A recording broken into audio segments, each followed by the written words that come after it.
The night 70,000 people died and nobody remembers. The dam that broke China. On August 8, 1975, at 1:30 a.m., a dam in China's Henan Province collapsed and unleashed a wall of water 10 kilometers wide and 6 meters high that traveled at 50 kilometers per hour. Within hours, more than 70,000 people were dead, possibly as many as 240,000. It remains one of the deadliest disasters in human history. Yet, if you ask most people about catastrophic dam failures, they'll mention the Johnstown flood or maybe the Vajont Dam. Almost nobody knows about Banqiao. This wasn't a natural disaster. It wasn't an earthquake or a typhoon, though a typhoon triggered it.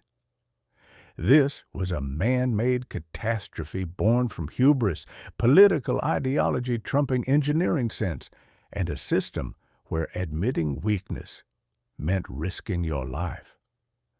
The Banqiao Dam disaster killed more people than the atomic bombings of Hiroshima and Nagasaki combined, displaced 11 million people, and remained a state secret for decades.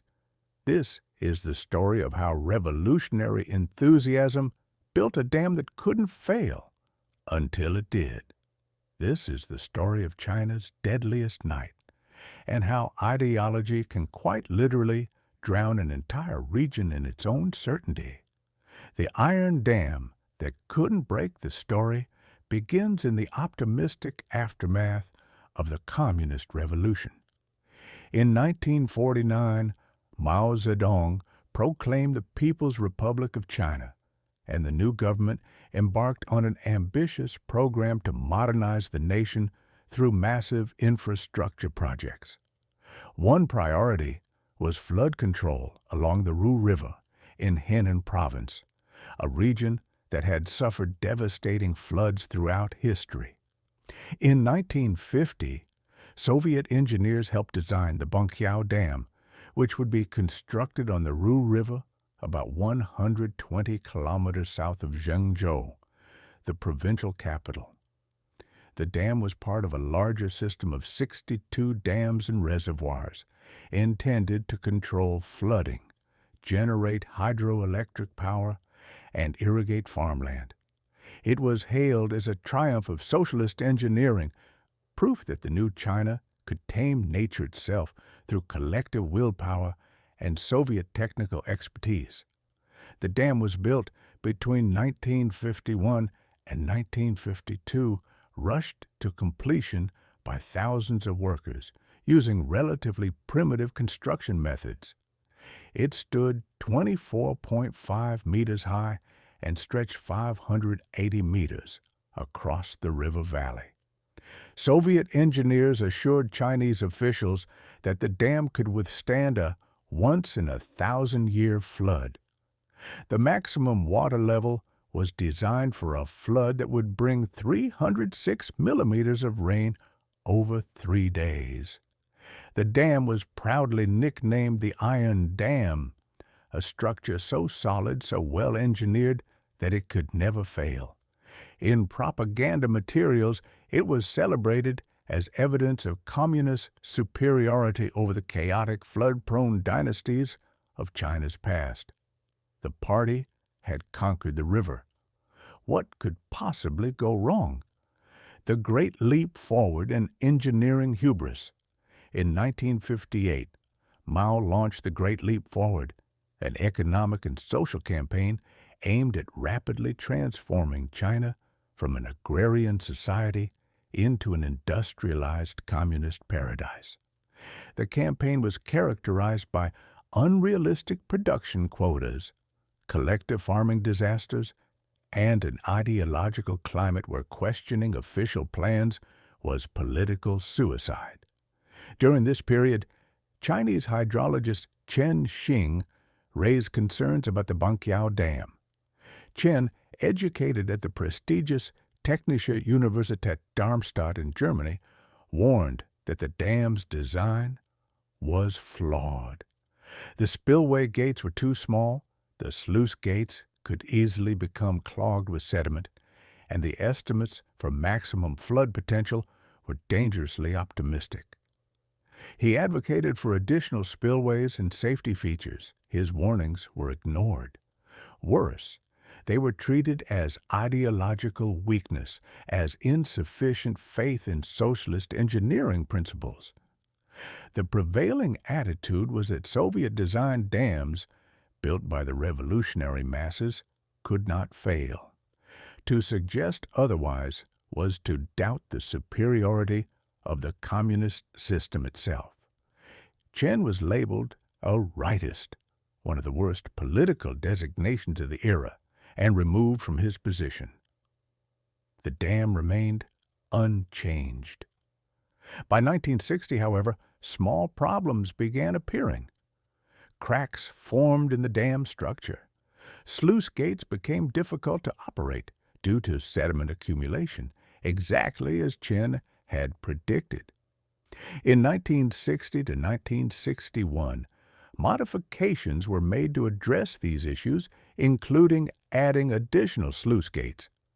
But the fundamental design limitations remained. The iron dam had flaws, but admitting this publicly was politically impossible, and so the dam stood, a monument to revolutionary achievement, while those who knew its weaknesses kept quiet or had been silenced.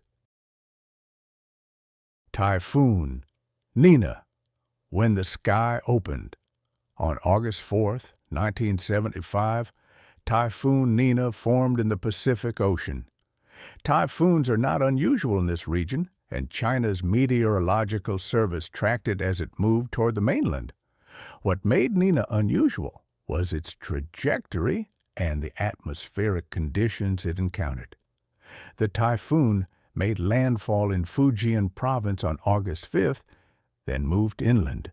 Normally, this would cause it to weaken rapidly. But Nina encountered a cold front moving south, and the collision of these weather systems created a meteorological nightmare. The typhoon stalled over Henan Province, and the atmospheric dynamics began producing rainfall of almost unimaginable intensity. On August 5th and 6th, rain fell across the region, but this was just the prelude. On August 7th, the sky truly opened. In a single day, some areas received over 1,000 millimeters of rain. That's more than a meter of water falling from the sky in 24 hours. To put this in perspective, London receives about 600 millimeters of rain in an entire year. Some weather stations recorded 189.5 millimeters in a single hour. This was not a once-in-a-thousand-year flood. It was a once-in-2,000-year event, possibly more. The rainfall far exceeded anything the dam's designers had imagined possible. The rivers began to swell. The Banqiao Reservoir started filling at an alarming rate. Dam operators opened the sluice gates to release water, but sediment had accumulated over the years, exactly as Chen Xing had warned decades earlier. Several gates were blocked or only partially functional. The water continued rising. The final hours. By the evening of August 7th, the situation at Banqiao Dam was critical.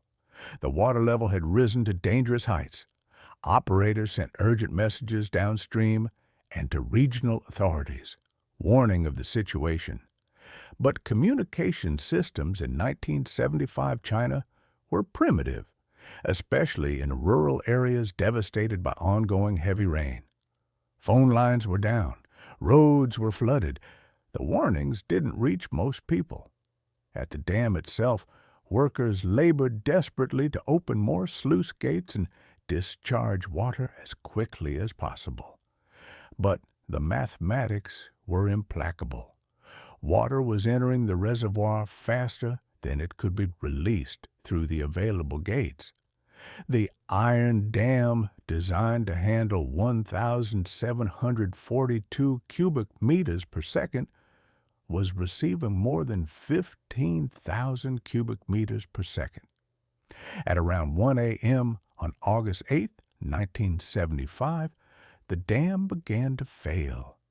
It didn't happen all at once.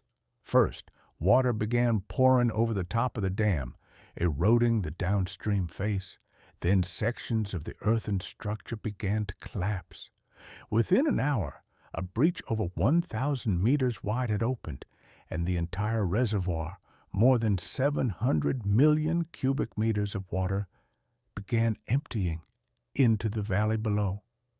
Imagine a wall of water 10 kilometers wide and up to 6 meters high, traveling at 50 kilometers per hour, carrying debris, buildings, trees, and sediment.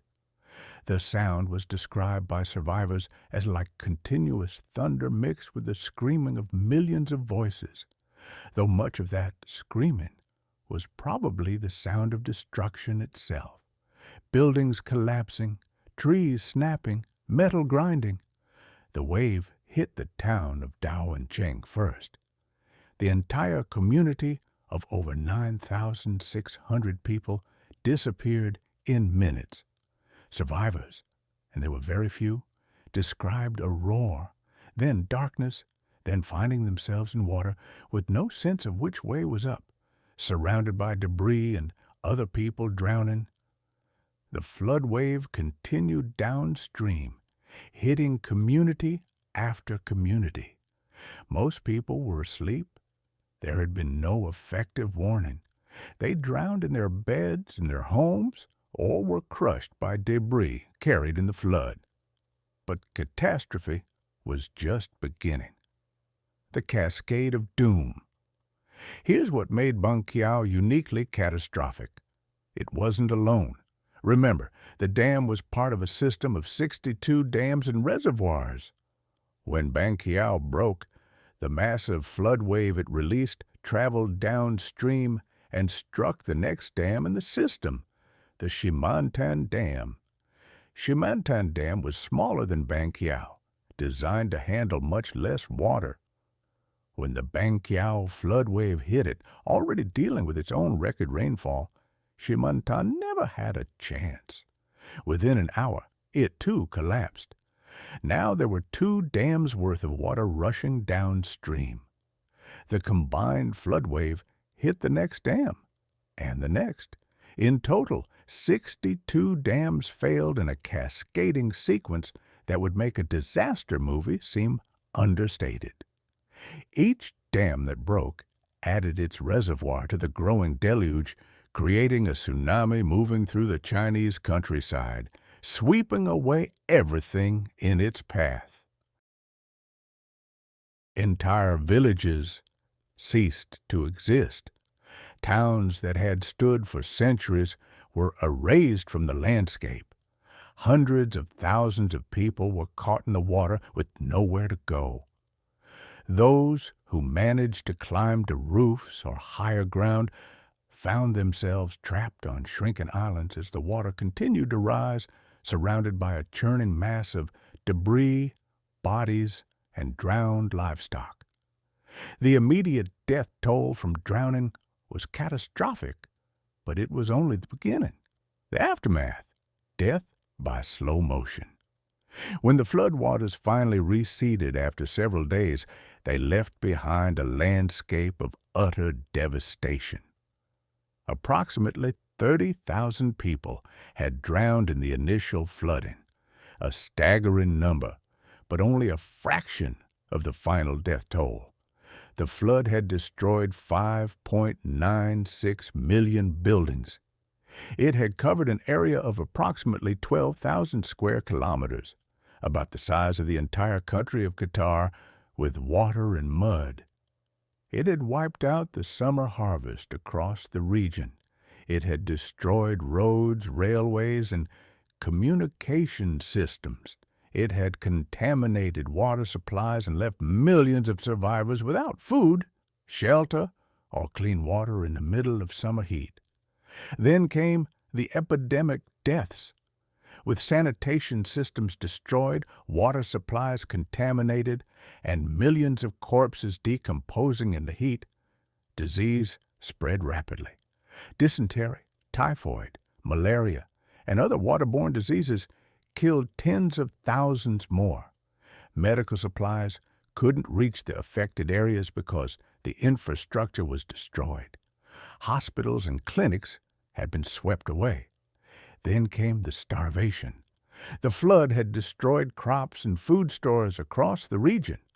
With transportation networks wrecked, relief supplies couldn't arrive in sufficient quantities. As summer turned to autumn and then winter, people began dying of hunger and cold. The exact death toll will never be known with certainty. The Chinese government initially reported 26,000 deaths, an obvious undercount. Later, internal documents suggested 85,000. International researchers, based on demographic studies and survivor testimony, estimate between 171,000 and 240,000 deaths. When including all immediate drowning victims, epidemic deaths, and starvation. Some estimates go even higher. Approximately 11 million people were affected by the disaster. Hundreds of thousands were left permanently displaced. The cover-up. Here's where the story becomes even darker. The Chinese government classified the disaster as a state secret. In 1975, China was still in the grip of the Cultural Revolution, Mao's political campaign that had thrown the country into chaos and led to widespread persecution of intellectuals and perceived enemies of the revolution.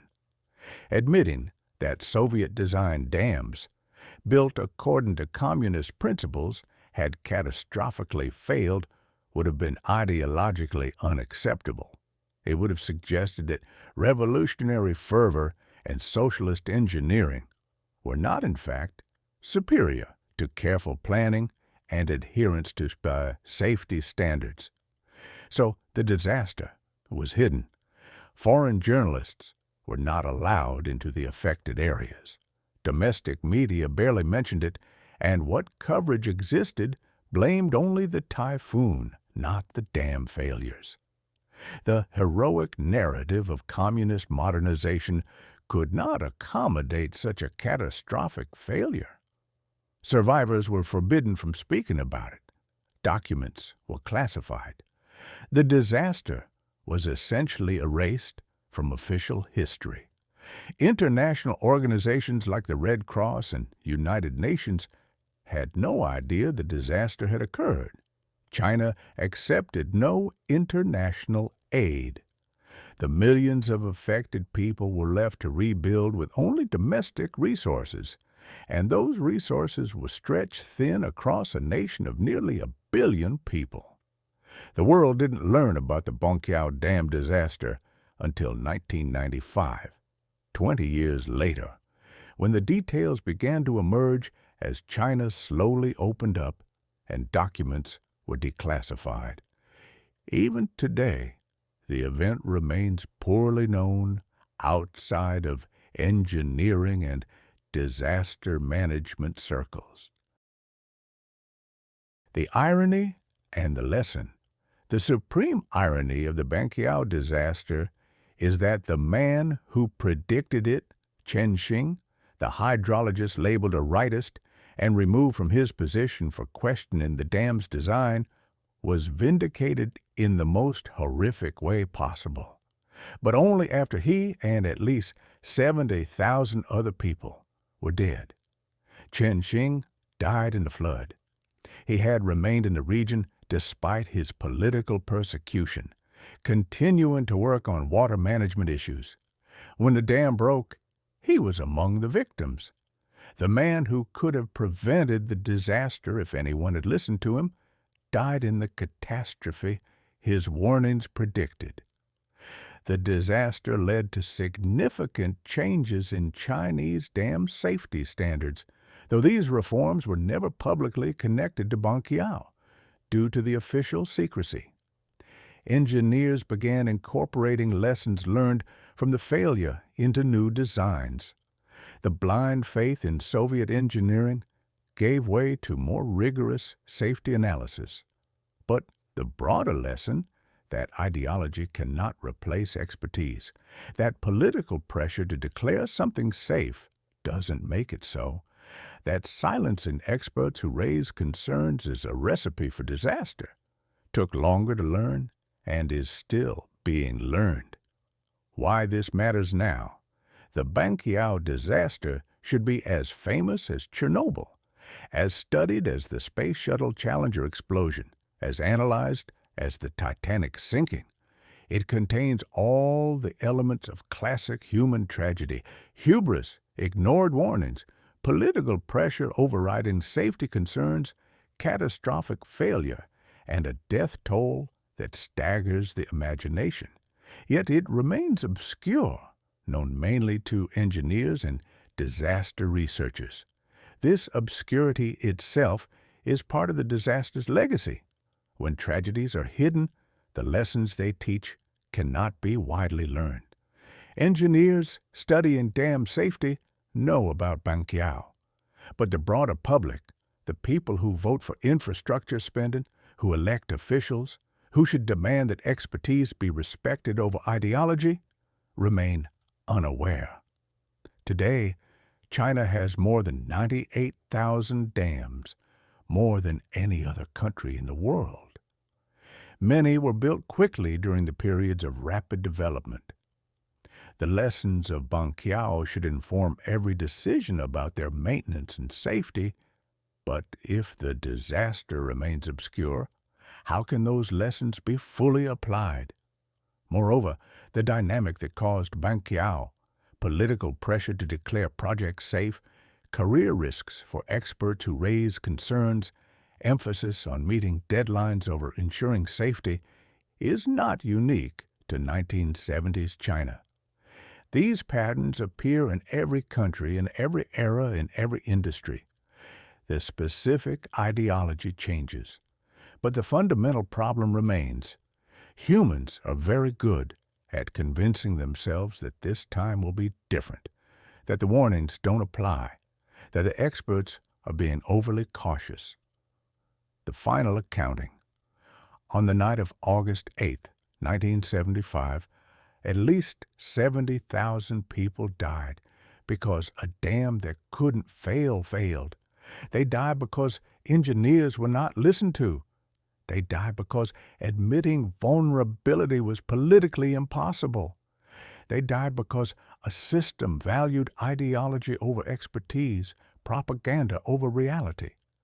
Most of them died without warning, drowning in their sleep as a wall of water erased their villages from existence. Others died slowly from disease and starvation in the weeks and months that followed, trapped in a devastated landscape with no help coming. And for 20 years, the world didn't even know it had happened. The Banqiao Dam disaster stands as one of history's deadliest technological failures, a catastrophe that killed more people than most wars, that displaced millions, that should have fundamentally changed how humanity approaches large-scale infrastructure projects. Instead, it was hidden, forgotten, reduced to a footnote known mainly to specialists. But the dead deserve to be remembered. The warnings that were ignored deserve to be heard, even decades late. And the lesson? That expertise must be respected, that safety cannot be subordinated to political convenience, that dams built on ideology will eventually break, remains as relevant today as it was on that terrible night in August 1975. The Iron Dam broke. The myth of ideological infallibility drowned 70,000 people. And for 20 years, nobody outside China even knew their names. Now, you do. Remember them. Remember what happens when we stop listening to the people who know and start believing instead in the people who merely wish something to be true. Sometimes the most important stories are the ones that were meant to be forgotten